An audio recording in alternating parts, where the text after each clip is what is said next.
Now, Shefty, let's talk about what happened in Miami. Tua Tagovailoa no longer the starter. Quinn Ewers is the new starting quarterback for the Miami Dolphins. What does this mean? This is a dawning of a new day, whole new era. Tua chapter closed in Miami. Is that how we should read this? Yeah, I think it's time to start playing the numbers game. And we've seen this play out before in Denver with Russell Wilson, in New York with Aaron Rodgers. When we talk about the teams with the largest cap hits that absorb the contracts of quarterbacks that they once thought were going to be their future, I think you have to turn to Denver and the Jets for instructive ways as to how they handled it. The Denver Broncos this season still have $32 million in dead cap money against their cap for moving on from Russell Wilson. It was initially over $50 million last year against their cap. It's $32 million this year against their cap, and they still have the best record in the AFC currently. The Jets moved on with a $49 million cap charge from Aaron Rodgers.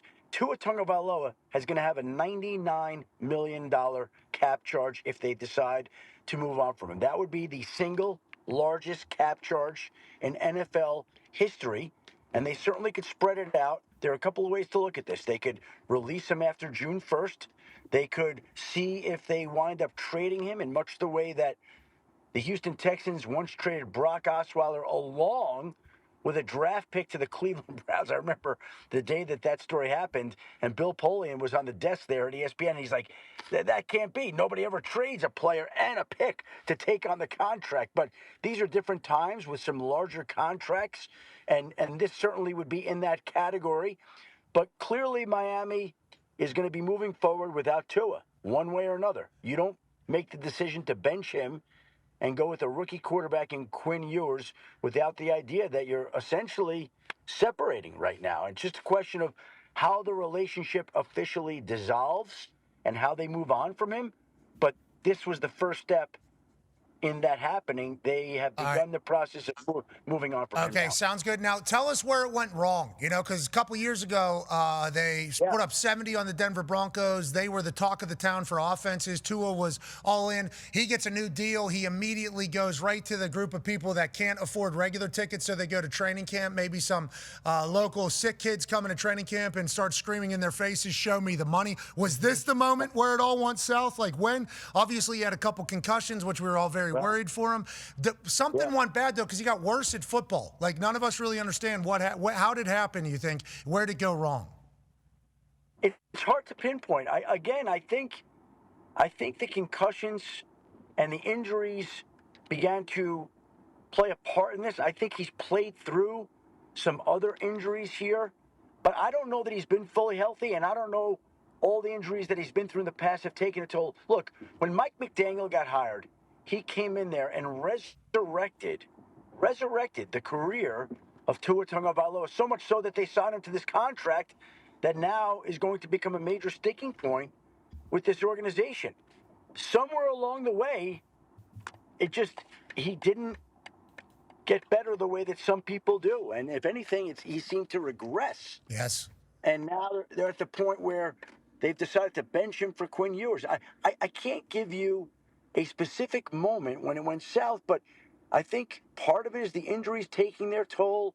Part of it is him not improving and regressing, if anything. I don't have that specific answer. I wish I did, Pat. A lot of buildings think it happened like that there. It won't happen like that here. We've seen Tua have success. I referenced it earlier.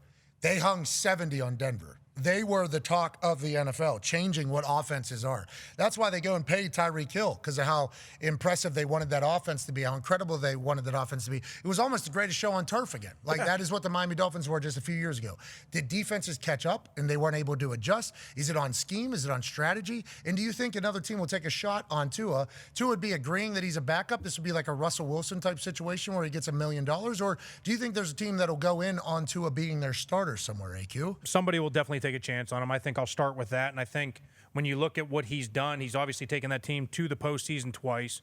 He's been very good, completion percentage, quarterback rating, all that stuff. But I always lean back on the trenches. And Connor kind of alluded to it already with Terron Armstead, but they also lost Robert Hunt.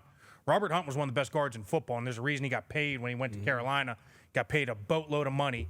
And when you lose him and you lose Terron Armstead, and all of a sudden you don't have the same protection up front. You can't run the ball quite like you used to. You can't have the protection and get him down the field because that entire offense is timing throws.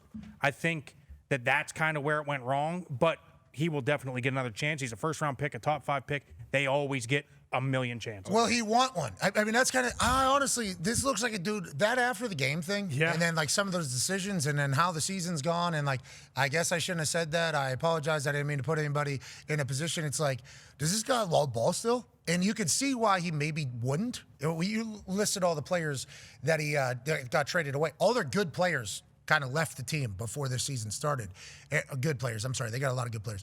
All their star players were either traded out of town or moved along from this Miami Dolphins. They bring Minkah Fitzpatrick back.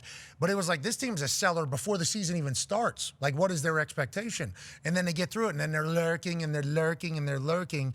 And it's like, it wasn't because of Tua why they were lurking. The offense had changed completely into a run-first type thing.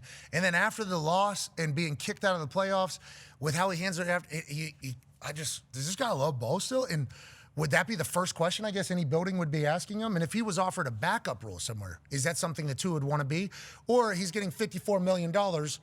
Hey, yeah, I'll do whatever. I'll basically do whatever. Yeah. It's a good situation to reflect and figure it out. You're still getting 54 coming your way. I think up until this point, I don't think anybody would argue that he loves football. The game that you did there with the Dolphins and Tua, we just asked, and obviously your opinion is certainly warranted in this particular conversation. Tua put up 70 points against the Denver Broncos with that McDaniel offense whenever he goes down there. They were using late motions, late shifts. They were doing a lot of that stuff, kind of innovated, changed the game. Do you think defensive coordinators caught up to them? Do you think Tua just wasn't as sharp as he used to be? Why do you think we saw a regression in performance, clearly, by McDaniel and Tua down there in Miami? And him getting benched, obviously, is the end of an era of Tua in Miami. What do you think the future potentially looks like for him, Luke? So I think you start with how and why we got to this point in Miami, and then what do you think the future looks like for Tua, Luke? Well, I think it was certainly the production wasn't there. Obviously, the Tyreek injury hurt them. Robert Hunt coming to Carolina. I know you guys already referenced that. Same thing with Armstead.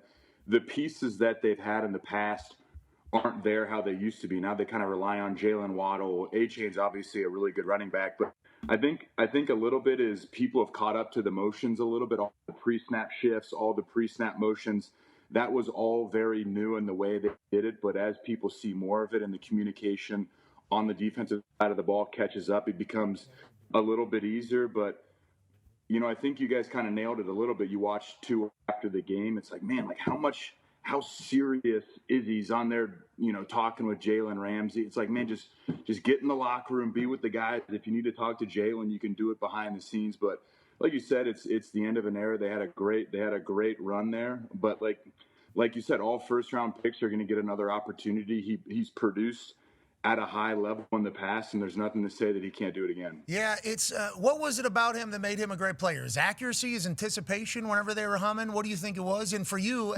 as a guy that was on defensive side, what are the most important things a quarterback to have that's most lethal against a defense? Well, I think he knew where the ball needed to go very quickly, and his accuracy was there. And I think as people kind of cut up to it and they lost some of the vertical presence from Tyreek, when you have those two guys that can burn, Tyreek and Jalen Waddle, it puts a lot of stress on defense. But now when you only have one vertical threat to worry about, the game changes a little bit. But I think what allowed him to be successful is he understood that offense. He knew where the ball needed to go. He played with great accuracy, anticipation, and just hasn't quite been the same this year. Okay, let's move away from just Tua in Miami, even though that's huge news. I mean, he was the number 5 overall pick to the Miami Dolphins, obviously coming out of Alabama, a lot of success. Mike McDaniel got hired there to make Tua great just a couple years ago. They're going to take on the biggest dead cap in the history of the NFL if they decide to cut Tua, which we all assume will happen. Good luck to him in the future. We can't wait to see what's next for all parties. Los Angeles Rams with Matthew Stafford. MVP at the age of 39, 40 years old. Good for him. Potentially. leading a Rams team that could be the number 1 seed, leading a Rams team that could win another Super Bowl, leading a Rams team that was supposed to be in the middle of a turnover, heading up to Seattle to take on a brand new Seahawks culture, brought to it by McDaniel. McDaniel just fired his quarterback. McDonald up there in Seattle with Sam Darnold leading the way on the offensive side with a run game and a defense that is obviously incredible. Seattle in the 12s will be on display. 5:15 local time. We got to remember that. Yeah. Okay, so every time we have primetime game, we're obviously excited. People are out of work, have been out of work, have a chance to even go home, get changed, head to stadium. Thursday, 5:15 local time. Okay, so that's an interesting kind of dynamic for this. They'll figure it out. They're a great fan base. But I'm excited to see Seattle on full display, especially in a divisional rivalry game for the number 1 and winning of the division, basically. So tomorrow should be special. That's what Week 16 will kick off with in the NFL. And then in college football, we got the playoffs, baby. Boom. We got the playoffs this week. Friday, it's Oklahoma. We got a college game day, I believe, 2 hours, 6 to 8, live from Oklahoma as Alabama will travel to take on the Sooners. Cannot wait for this particular matchup. Think it's going to be a beautiful one. Bama favored by 1.5 on the road. And then we'll travel down to College Station. College game day will be 9 to noon. Noon kickoff as A&M hosts the Miami Hurricanes. And then at 3:30 on True TV, Tulane will take on Ole Miss. And JMU will finish out the day taking on Oregon in Autzen on True TV as 21-point underdogs. Live from Hammer Downtown. AP Tone, Bama favored in Oklahoma. A&M favored by 3. Any surprises on those numbers? And what are you looking forward to most this first weekend of the college football playoff? No, I don't think there's any surprises in those first 2 games as far as the number, or any game as far as the number is concerned. Bama outgained Oklahoma in that first game. It was at Alabama by 200 yards. They kind of dominated the game, but there was a pick 6 for Oklahoma's defense, and they forced 2 fumbles. That was kind of the story of the game in that one. The Oklahoma defense got the better of it as far as the turnovers work. And when you go to A&M and Miami, when you go to -3, like when you're looking at sports books and numbers, the home field advantage is normally around 2.5 to 3 points. So they're, if you want to look at it like that, they kind of have these 2 teams as even, which is kind of what everyone else thinks as well. They are very evenly matched. They both have incredible D lines. They both have incredible offensive lines, and they have playmakers on the outside on both sides of the ball. So that one kind of has those 2 teams rated evenly, which I don't disagree with at all. And then obviously you have the 2 big spreads between the more dominant teams versus the group of 5 teams. Tulane plus 17.5 we like? No. Really? They lost to Utsa. So like, here's the thing with JMU and Tulane, okay? Listen, and the Roadrunners are very, very good at home. I think we're holding too much. I think we're doing Tulane a disservice, or the Roadrunners a disservice with that. Okay. But their offense is number 5 in the country in rushing at like 245, 250 yards a game. But their strength of schedule is 121st, so they haven't really done it against those. But at least the teams they play, they dominate. Tulane, still not a great schedule. Physical specimen that ended up in an unfortunate situation, your brother. Obviously, we've learned a lot about his situation through your Twitter account whenever you broke the news of like what actually happened, and I feel like you wanted to clarify some things or clear the air on exactly what took place. How is your brother right now? Obviously, Steelers fans missed him on Monday night. They get their first win without him. Obviously changed the course of Miami Dolphins football forever on Monday night, which some of the boys will ask you about. But from the Pittsburgh standpoint, with your brother, how's he feeling? Is everything okay? And was it a sketchy situation in there? I assume anytime there's emergency surgery, it's not great news for the entire family or himself. Yeah, he's working through it. It's obviously not somewhere that he expected or would like to be, but just handling the situation day by day and making sure to find the appropriate and proper steps to get back to where he would like to be. Sketchy though, right? I mean, that's probably because obviously things happen throughout a football season. There's injuries that take place. But hearing, I mean, obviously we're talking about your perspective from this, what you don't want to do. You want to talk about TJ because it is about TJ, but let's just talk about you because you're here, and then you can obviously allude to TJ. But just out of nowhere, that's a routine thing for him. He does dry needling on a regular basis. I assume this is a part of his regular game week routine. And then for that to immediately lead to, oh, he's going here, oh, he's got and we got emergency surgery and lung involved. Like, that's pretty quick. How did you kind of handle all that stuff? And what was kind of the vibe of the Watts as as a whole as they get blindsided by this situation, seemingly? Yeah, I mean, I would say unexpected is the appropriate word. Um, I mean, yeah, dry needling is incredibly common. Everybody in the league, anybody who's been in the league has probably done it at some point. Um, so yeah, I would say he was certainly not anticipating being in the hospital and getting lung surgery last week.